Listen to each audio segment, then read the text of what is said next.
Hello, everybody, and welcome once again to the latest episode of the TeamFourStar podcast, a very spooky edition because it's, well, technically, Halloween's already passed by the time this has come up, right? Yeah, the way these things tend to go, yeah. Halloween is coming up still for us, so you can live retroactively through us. Yeah. There you go. As always, I am your host, Antfish, and with me is my co-host, HBI2K. Hi there. And we've also got a special guest this time around, Tom Andre. Hello! It is me.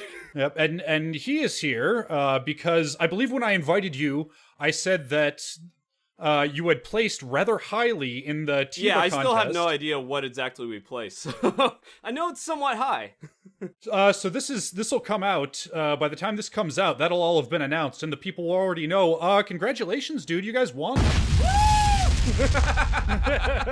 That's awesome, man! Holy crap! That's fantastic news. And in fact, wow. I'm gonna turn my webcam on right here Oh, for a man. second. I don't know how well you'll be able to see that, but I'm it holding looks your beautiful. Your trophy in my God. hand. I'm going to get an actual trophy? Oh man! Yeah, we had a trophy made. It's I don't know if you can read it. It's got star rep. Yeah, it's got written the right title there. of our show on it. Wow, that's the nicest trophy I think I'll ever own in my life. So, yeah, man, that's crazy. Oh man, dude. Well, do you have any words to say? Wow, kind of blown away right now, but yeah, wow. I know when we were editing this for the contest, I was like, this is some, the source footage is from 1973. It's a crazy concept with Cthulhu. I have no idea, how far this will go, but wow, that's fantastic to hear. I'm just thrilled to hear this. And yeah, I know the cast is going to lose their minds when they hear this because a lot of them have been checking every single day, like, are we there yet? Are we there yet? Are we there yet? Or have we come up? So this is going to be great. Oh man.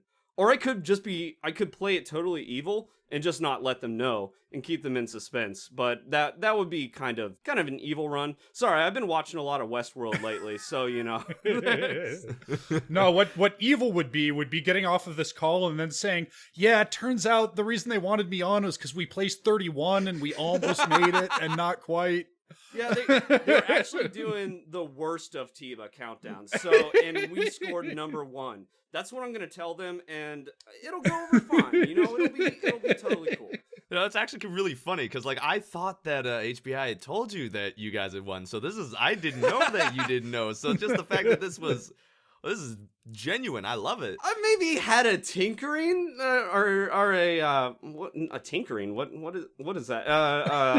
A hunch? I don't know. My words are all over the place right now, but yeah, I kind of had a hunch that we might have done pretty well, but yeah, this is the first official confirmation. So, man, I'm floored. Well, I'm glad you are. Now, you had mentioned the footage back then from Star Trek from 1970 and with an idea from Cthulhu.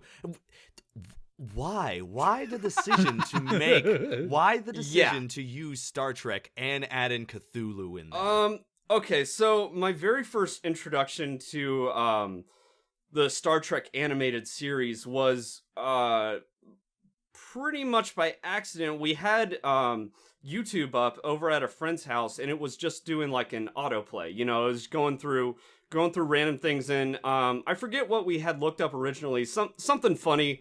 Probably some Star Trek parody or something like that. And then it switched to footage from like just a selection of clips from the 7th episode of the animated series. And all of a sudden I saw an octopus creature attacking Kirk and in an animated form, and I was just like, okay, someone has to parody this, because I mean, there was already like the collection of clips that this YouTuber had put up just was some of the most bizarre, craziest things that happened in the animated series. And trust me, there are a lot of bizarre, crazy things that happen in that series. But yeah, it was that moment when I saw that I was like, okay, they basically handed us Cthulhu on a platter. If it with some light tweaking and editing, we could probably throw in a whole, Enterprise meets Cthulhu kind of vibe. And it just was kind of in the back of my head,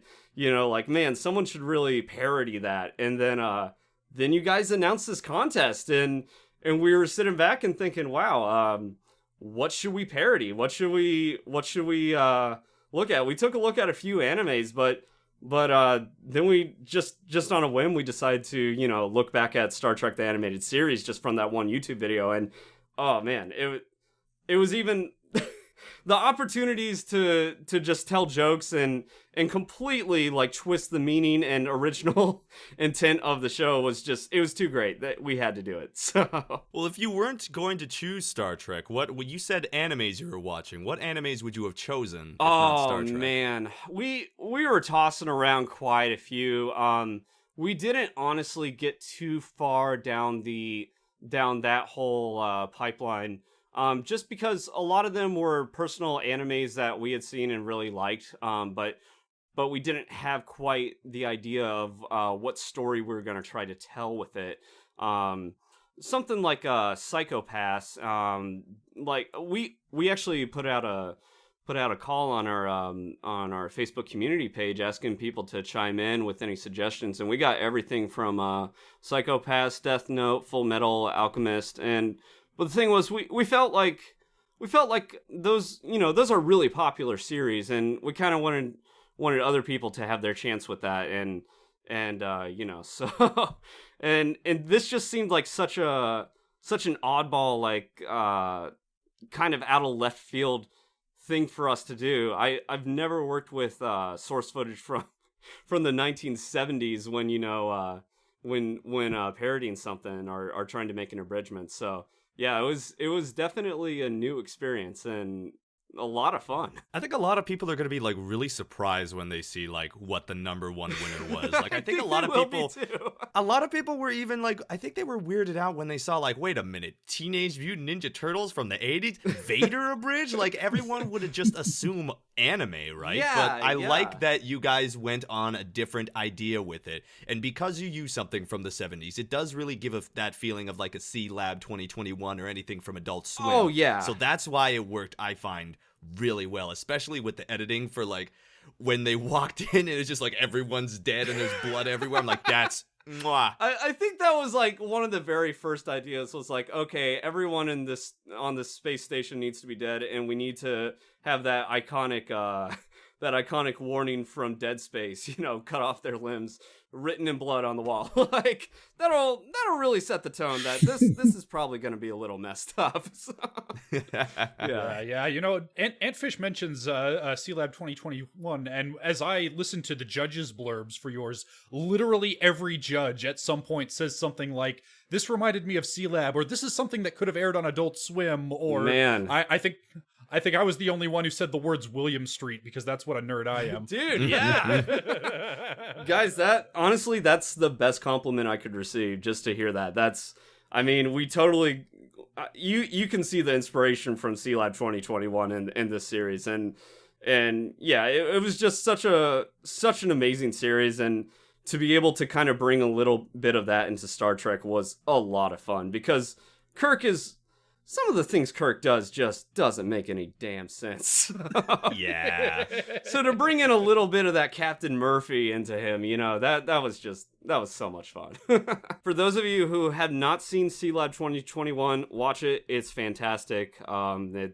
It was the precursor to a lot of work that came out later, such as Frisky Dingo. Archer, made by Adam West. That was C-Lab 2021 was one of Adam West's. Adam Reed. Oh wow! What am I doing, Adam Reed? Thank you guys. Wow, totally slipping here. All right, that's it.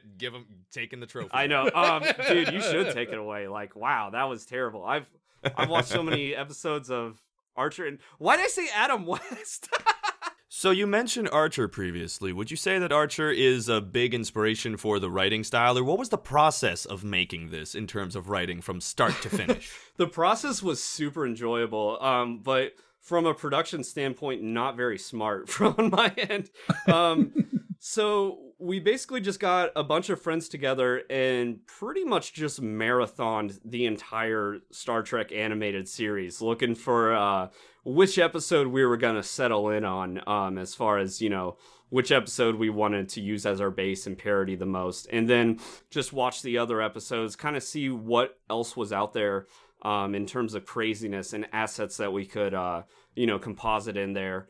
From later moments. Like, I think during the credits you see the space laser cats show up for a second. Like, there's a lot of crazy stuff that happens in the animated series, but we basically just sat down and marathoned it and watched every single episode of the animated series, and after that we were like, all right, well, the 7th episode is for sure our top winner. That's the one that we really want to start in on. So we'll do that. And I took notes the entire way, like, okay, we can get flame assets from this episode. We can get the Enterprise and alert mode and red alert, from this episode, that kind of stuff. So just kind of being able to getting that sense of familiarity with the show at the beginning was really helpful, because it let us know, like, okay, here's things that we can incorporate, and here's what we can't. But the downside to that was it took a really long time for us to get through it. I think there's 24 episodes in total. They're about 30 minutes each, so it took us a little bit of time, getting people together to watch all these episodes. And then after that, I had maybe like 10 days to actually get a script together and actually edit this before the deadline. So it was a very frantic It was a very frantic last week. I remember in the week leading up to the deadline, I was just basically editing constantly. So that was if I'd done it differently, I would have tried to maybe get the whole, like, getting familiar with the show and watching all these things out of the way a bit sooner. So, but it definitely did make some things a lot easier, such as compositing engineering being on fire. That was actually completely all composited. I ended up using the roto brush to take flame assets from one episode and kind of like transplant them into our episode and make it look like the engineering bridge was on fire. I did look at that, and it did look like it was put in, but like, I would have never have anyone who hasn't really had an eye for editing would have never seen that. But that man.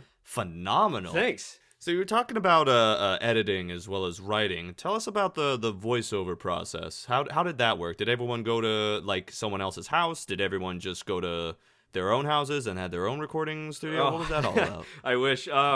I'm pretty much the only one in our group who's got a Yeti mic right now.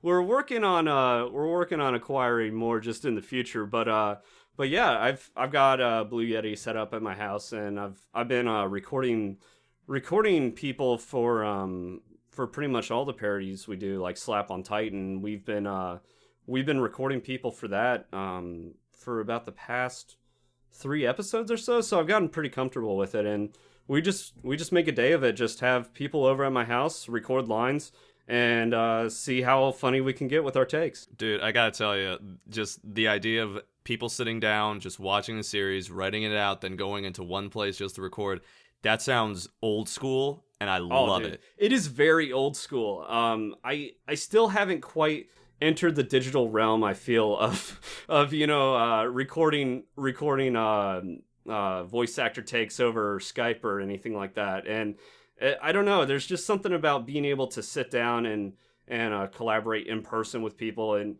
in someone's living room, and just I really dig it.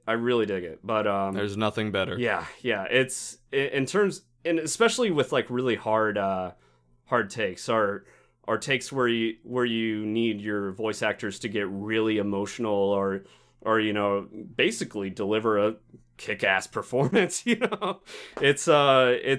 makes it so much easier, I feel.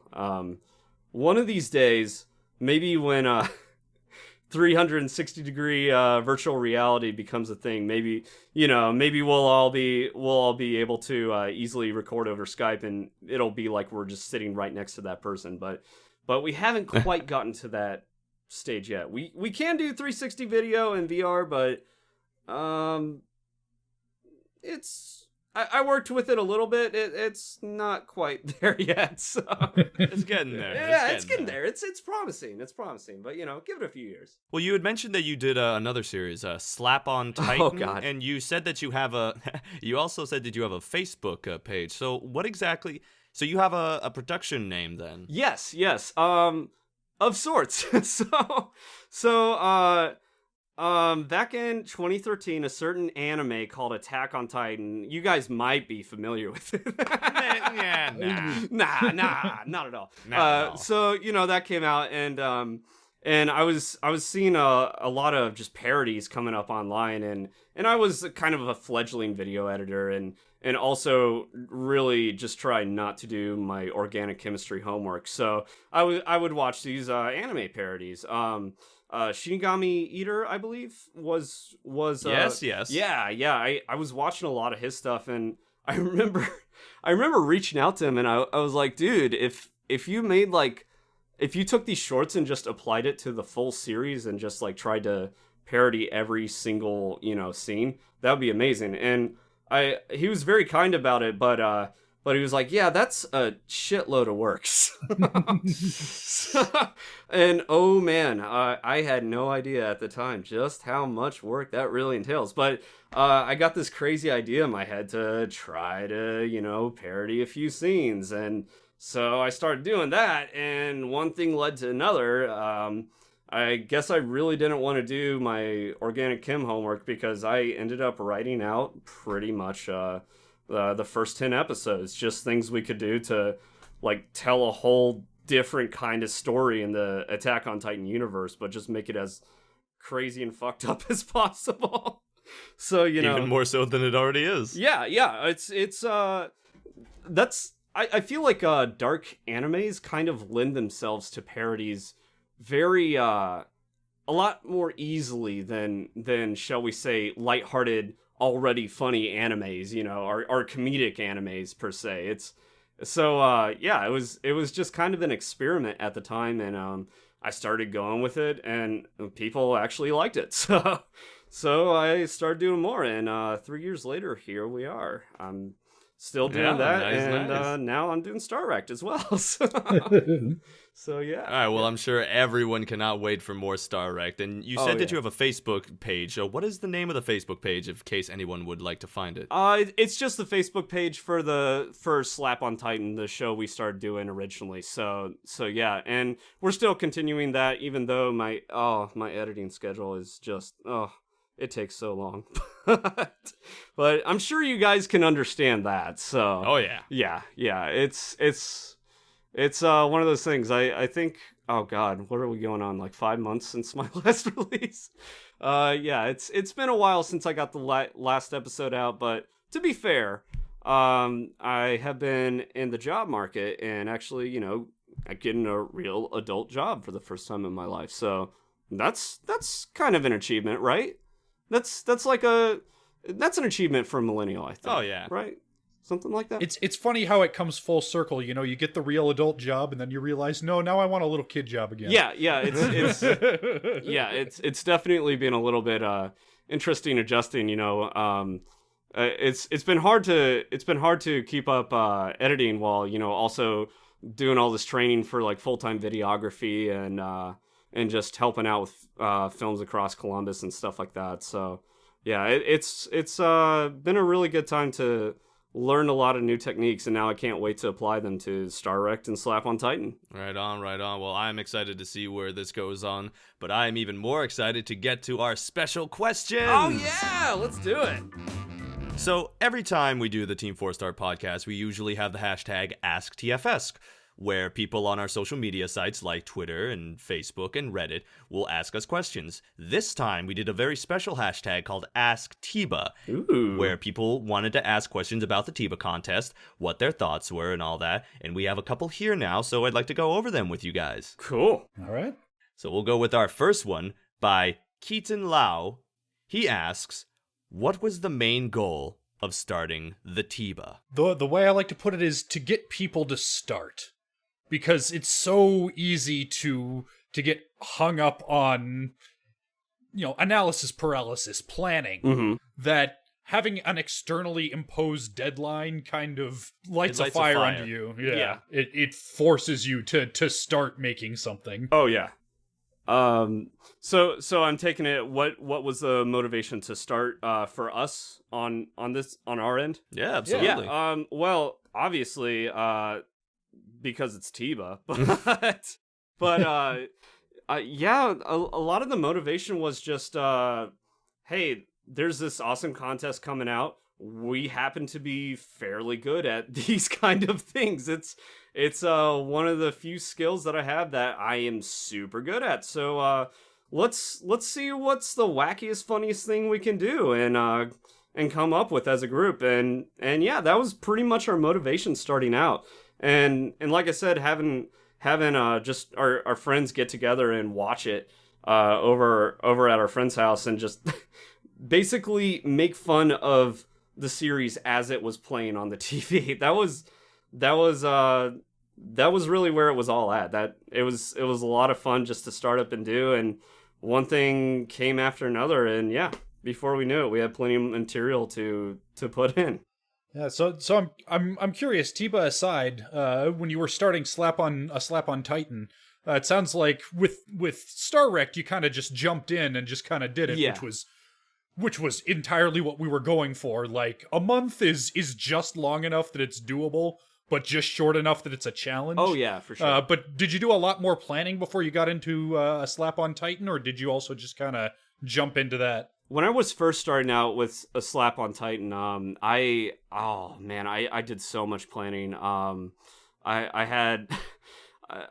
pretty much was approaching it with the idea of, okay, let's make this the highest quality, production that we can. So, I mean, I had production meetings with the crew and cast to try and work out, okay, what are some of the issues we might face and how can we address those now?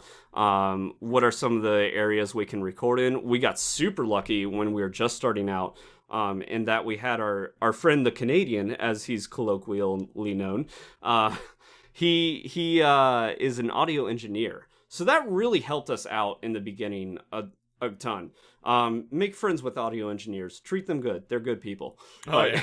Yeah, they're great people. Hi, hey! I love you. But yeah, so that was great. And over the years, I've learned a lot from him. And just having that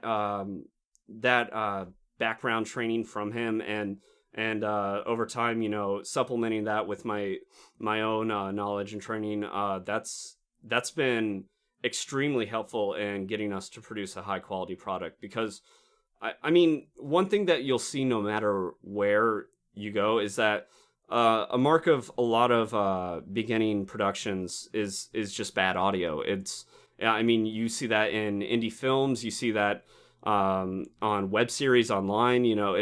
Audio is consistently the hardest. It's looked down upon. Yeah, I could agree with that. Like, it's definitely something that is a challenge at first starting out, especially if you've never worked with audio before. But being able to really get that down, getting that part of the production aspect down is just, once you've got that, it makes everything pop so much better. One of the best parts about creating productions like this are just making parodies or editing anything really is when you start to add the music in, and when you start to add the sound effects in, and the audio world of it really starts to take off. That's when something that was maybe a half jumbled mess of, quick edits and concepts that you had tumbling around in your brain, that's when it really starts to come together as a cohesive final product. And it's just amazing to see. Well, we can go on to the next question. Yeah. At the Roland Nolan asks, which do you think TIBA has done more for Abridgers? Inspire newcomers to get started, or inspiring veterans to improve? I honestly feel like TIBA was a huge opportunity for newcomers to really kind of to dive into this whole crazy world of abridging animes and making parodies of all the cartoons you can find. You know, it's something that definitely requires a specialized skill set, but having a group as big as TeamFourStar say, hey, give it a shot, you know, do your best and send it in to us, and you just might, you know, show up in the top 30. That is a huge motivation, especially, you know, for a lot of your viewers who maybe have been watching and thinking, you know, yeah, I've got some ideas. It'd be fun to maybe, you know, parody this or parody that. You know, having you guys actually do this and take the time to actually go through everything, make all the rules up, that kind of stuff, that really, I feel that really inspired a lot of fresh talent to kind of enter this field. And that's what I'm most excited to see as far as like what happens later. 'Cause I've been looking at the comments for a lot of these videos coming out every single day, and a lot of the creators are saying, hey, we had a lot of fun doing this. Some of them who it was their first time are saying, you know, we learned a lot.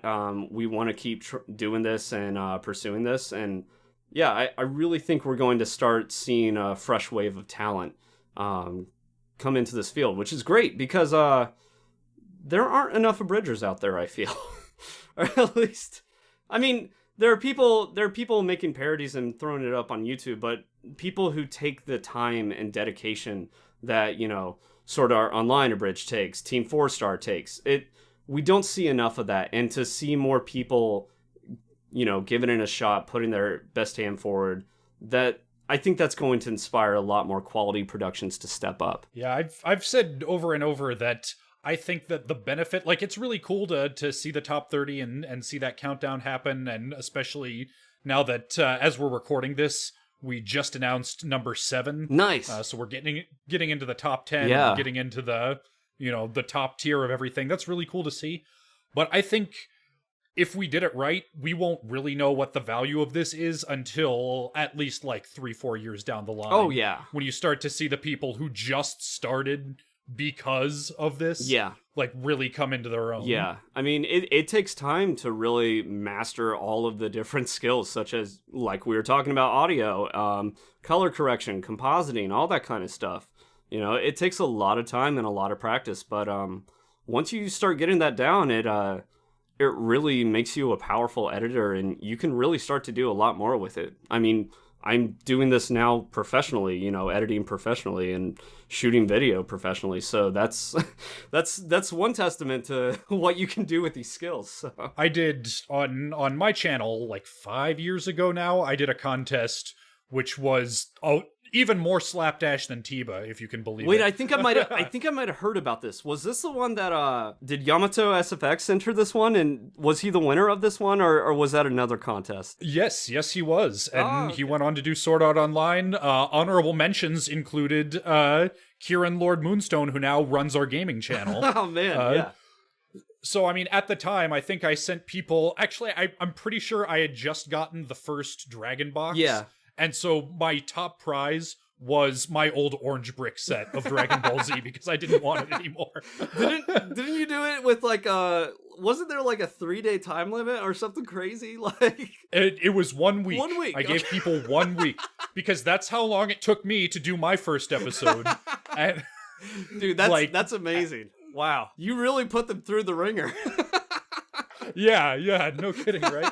And like really it was just that first place finisher that was really like, wow, this is really good. Most of the others were like, even the quote unquote good ones were like, okay, yeah, this was definitely rushed, but I can see the talent.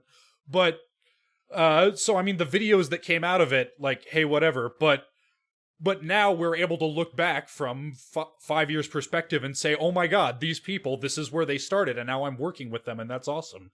So in 5 years from now, I would love to be able to look back on this and say, isn't it cool that this is what got people, you know, as awesome as it is to see people like yourself who have been doing it for a couple of years already, you know, bring out something really incredible. we definitely need more people in this field. I feel like it's very much a small group of people. It feels like sometimes, and to just get more people into this is fantastic. And the more people we get into it, the more techniques are going to be discovered for. I mean, I learned some of my compositing stuff from watching your guys' videos, and also like back in the day, Little Kuribo, I was watching Yu-Gi-Oh! Abridged, and that taught me even like back in when only the first 20 episodes were out, and now he's on like what 60. He just released a new one actually today. Really? Yeah, just today. Oh man, well. 71. Oh my God. Yeah. Man, dedication. That's incredible. So, but yeah, the more people we get in this field, the more potential for collaboration and just working across different mediums there are. And the better it's going to get as a whole. I strongly believe that the more people we've got doing this kind of stuff, the better the quality of these productions we're going to see.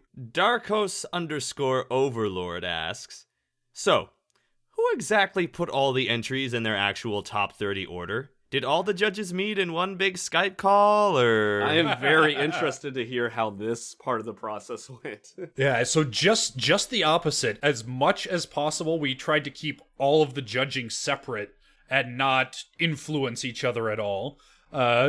Especially, working together with people outside the team like Izzy and Mac. Yeah. And, I don't mind admitting that I'm still mildly...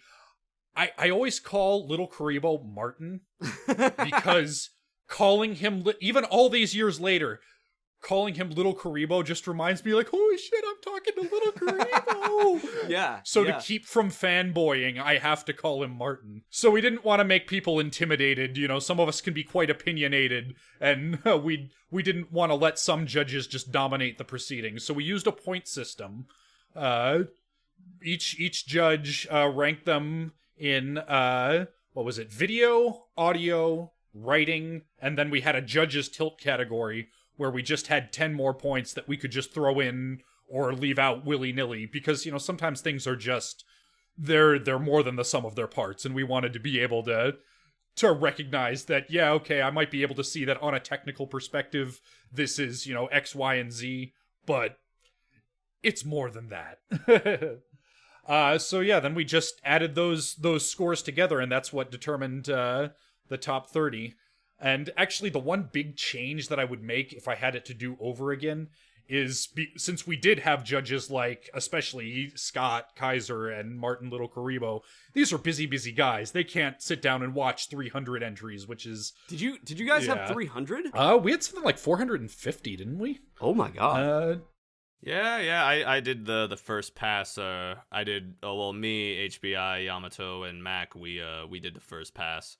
And we got a lot, and about like around 400, 300 were like accessible and like ready to just be like, yeah, watch them away. And then from there, oh my gosh. Yeah, so then we did the first pass, which is where we were allowed to turn it off after 30 seconds if we could tell, like, yeah, okay, this is not gonna hang. That's a very smart rule. Like, I'm sure that saved you guys a lot of sanity down the line, but... Yeah, and we were really lenient with that first pass because we were going into that knowing that if I kick something out here, that's it. It can't get back in. Yeah. And so if there was even a sense that, like, okay, I'm not laughing super hard at this, but maybe it's just not my thing, I can still see that effort went into it, we pushed it on to the second pass, which was where Izzy, Mac, and myself watched the whole thing all the way through and actually assigned scores to it. And then from there, once we had those scores in, and there were like 150 that made it to that second pass, once we had those scores in, we took our scores and took the top 30, and those are what Taka, Kaiser, and Martin Little Kuribo watched. Gotcha. If I had it to do over again, the problem there is that since they only watched those top 30 and all that their scores did was influence their rank,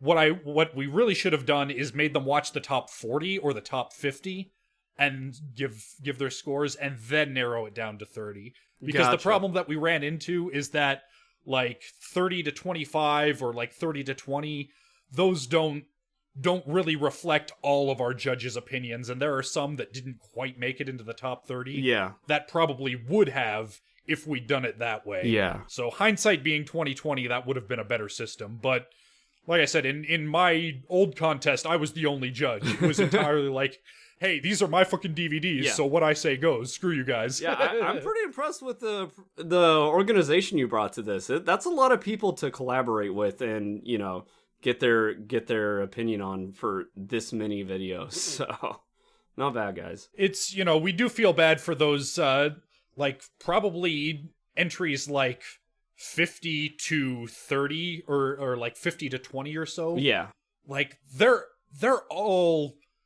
Like, you can quibble about the order, but they're all at pretty much the same level. Mm-hmm. So it does feel kind of crappy that the cutoff was at 30, but that's what we announced when we announced the rules. So for fairness sake and transparency's sake, we decided that it just wouldn't be fair to change the rules midstream. That wouldn't really be honest. Yeah, you know? for sure. At Tear-Filled Rose asks, what is the best way to promote an abridged series when just starting out? And I think you said it actually earlier on, and that's collaboration.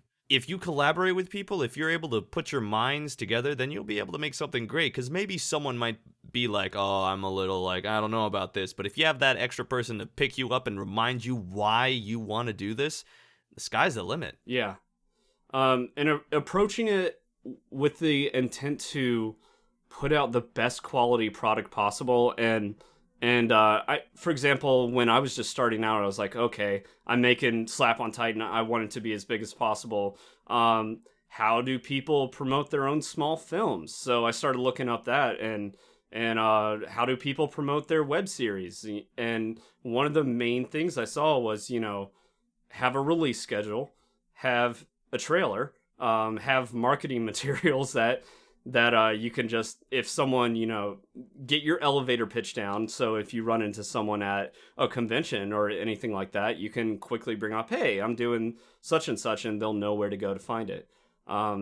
It's simple things like that. Well, making a trailer is not exactly the most simple things, but it's things like that, you know, approaching it with that level of dedication and commitment to making a quality product, and then finding out how do people market similar things that you're making. That really that'll really get you ahead of the pack if you're just starting out. Yeah, what I will say, and this might sound kind of funny coming from somebody who works for TeamFourStar, who's been running an unabridged series contest, but starting from the very beginning, I think you've got to ask yourself, is an abridged series specifically what I should be making? Yes. Because there was a time, like internet parody, like think more in the sense of I'm making a web series. Okay, now what kind of web series do I want to make? Because there was a time, and I was lucky enough to get into it like right during that time, where just putting the abridged series at the end of your thing would get you noticed. Yes. That time is over. I remember that time. Like, it just is. Yeah. Yeah. Like, I would not claim it to be anything other than pure dumb luck that I got into it right at the exact right time when I did to get noticed. But yeah, nowadays people see the abridged series, and it's more limiting than anything else. Yeah. So if that format is what you want to do, I'm not going to tell you not to do it, but don't assume that's what you have to do. There are so many other places you can go with it. Oh yeah. It's a great place to start, because it is an established format and formula. Yes. You know, call it what it is. Yes. That it's really easy to take that and apply it to whatever you want to do.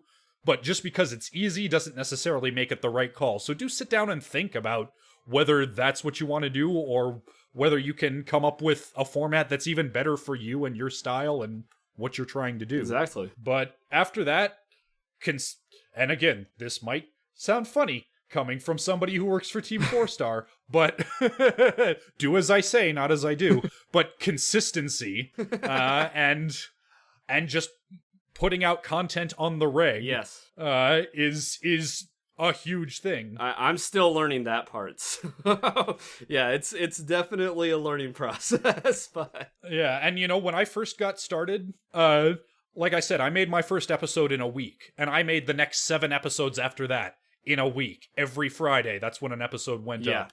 And I know my voice acting was not as good as Little Karibo's, and I know my editing was not as good as Masako X's, who was doing Naruto at the time. But I was up there every week, and I was able to build a little audience. Yeah. Just because people knew, hey, it's Friday, it's time for Berserk. Yep. Well, on to our next one. At Blackthorn asks, were there any common jokes or themes you saw over lots of the entries, or any common mistakes people made? One thing that I saw a lot of was, and again, this is something that you could get away with back in the day, but the bar has been raised a little bit. But there were a lot where the only joke really was breaking the fourth wall and pointing out the inherent absurdity of whatever the concept of the show was. Yeah. And that can work when you're just watching one thing in isolation, but when you're seeing that same joke over and over again in X hundred number of entries, it's real hard to stand out. Yeah. One thing that I will say that I noticed, and literally every first line is, "My name is blank. I'm a regular person from this high school." Oh man. I saw hundreds of those, and I was just like, "Oh my god!" And it's like, I feel like they just straight up got it from the episode. Like, they didn't think of anything original to kind of put it in. They just kind of married it from the episode and then kept it in, and then from there went on with their own thing. But I guess that's just the style of like a lot of the shows that did involve going to school. It was just them introducing themselves to the audience. Yeah, I could see that. One thing that I noticed quite a bit is sound effects, man. Sound effects they don't get any love. And it's understandable. It's very hard to create every single sound effect to replace the audio and your source footage. But yeah, I really feel that there were some entries where I was like, man, there's this huge wave crashing over our characters, or they're on a ship, it's splintering apart, or they're in a castle and the castle's falling apart. I would really be more. I would be able to suspend my disbelief, if I just had more of those sound effects going off and getting me kind of in that environment. So that was one thing I'd say I noticed quite a bit. Yeah, on a technical level, the biggest problem that I noticed over and over was as simple as the dialogue was mixed too low. Yeah. And the music was too loud. Yeah, the music was too loud. Like, so many otherwise technically really good entries where I had to reach for that volume knob every time it changed from an action scene to a dialogue scene and vice versa. Yeah. That was a real problem that a lot of otherwise good entries had. Yeah. EQ is where it's at. That's how you solve that. EQ compression. Yes, EQ compression. If you're listening to this podcast and you want to get your music and your dialogue flowing together right, use EQ.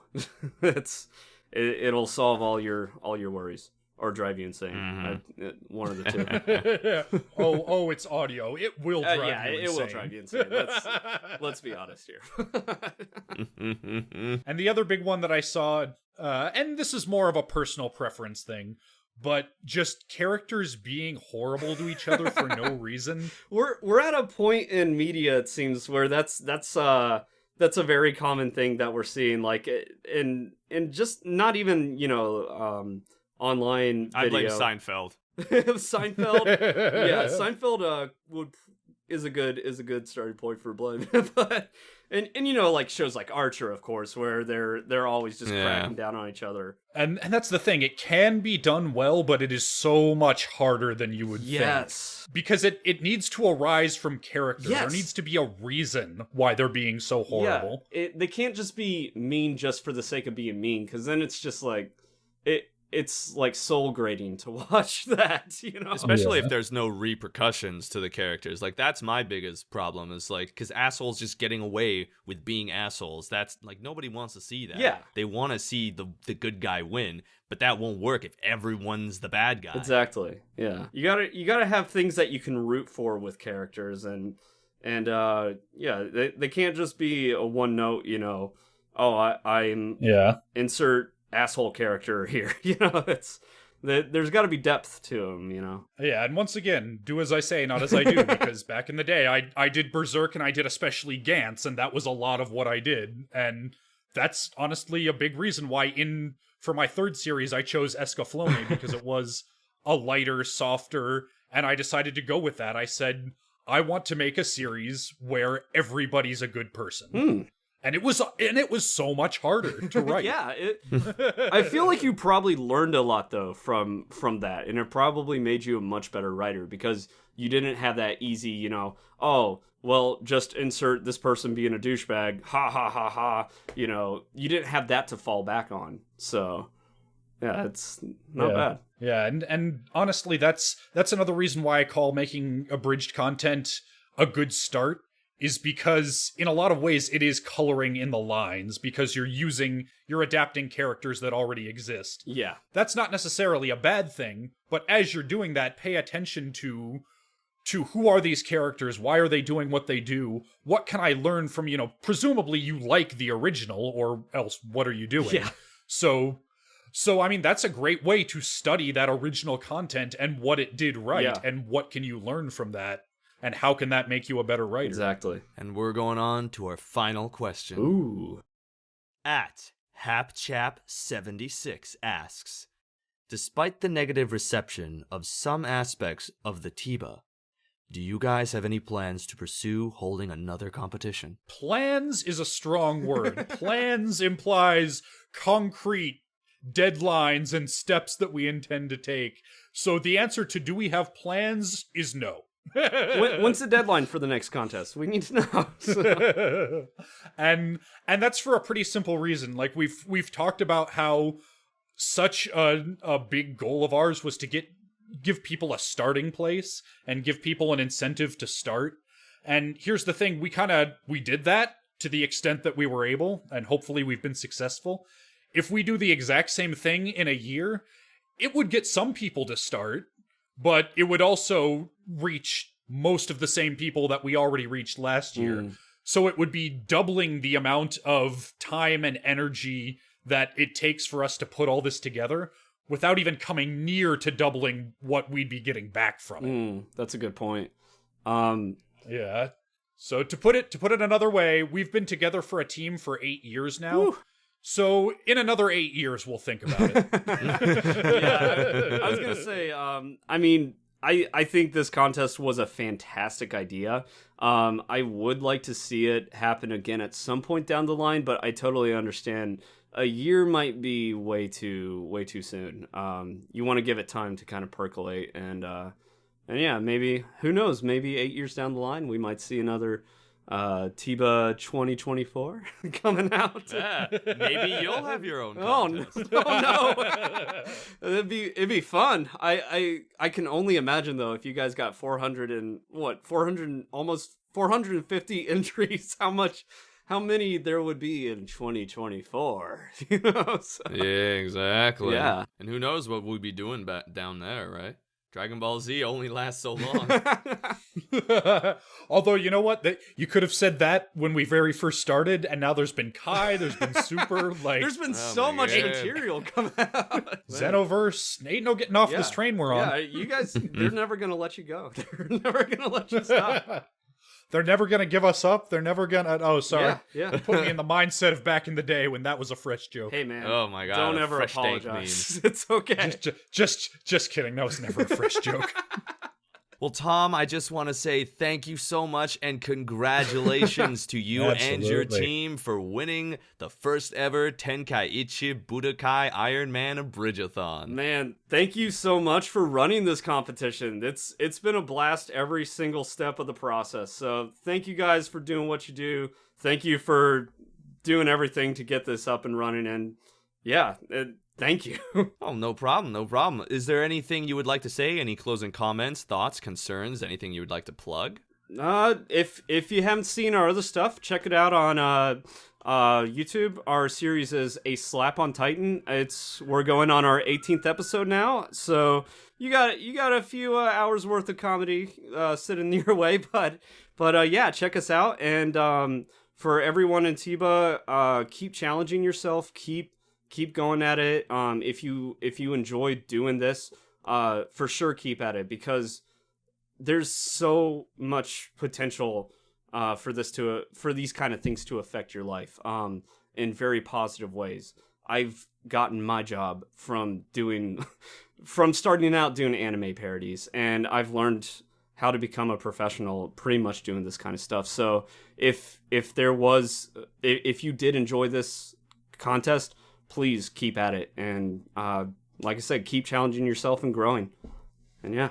All right, very passionate words. What about you, HBI? You got anything to say? You pretty much ran this baby. Yeah, so, like, man. It's done. I remember sending you the email where I was like, dude, did you get my submission? Was it in yet? So, yeah, dude, you ran this all. You did a great job. Oh, well, thank you so much. Yeah, there's, I will say there are definitely things that I would do different if we had it to do over again, but I do want to thank absolutely everybody who submitted. I hope you got a lot out of it, because that's really what we were trying to do this for, was for everybody, and not just the winners, because as awesome as it is to see these really high quality things come out, it's meant to be a place to start, and I hope it was at least able to do that. And so yes, thank you so much to everybody who submitted, because what if they gave a contest and nobody came? There'd be no contest. So it really is all about you guys, Well, everyone, thank you for coming in. And for those of you listening, thank you. And I will catch you later. Bye-bye. See ya.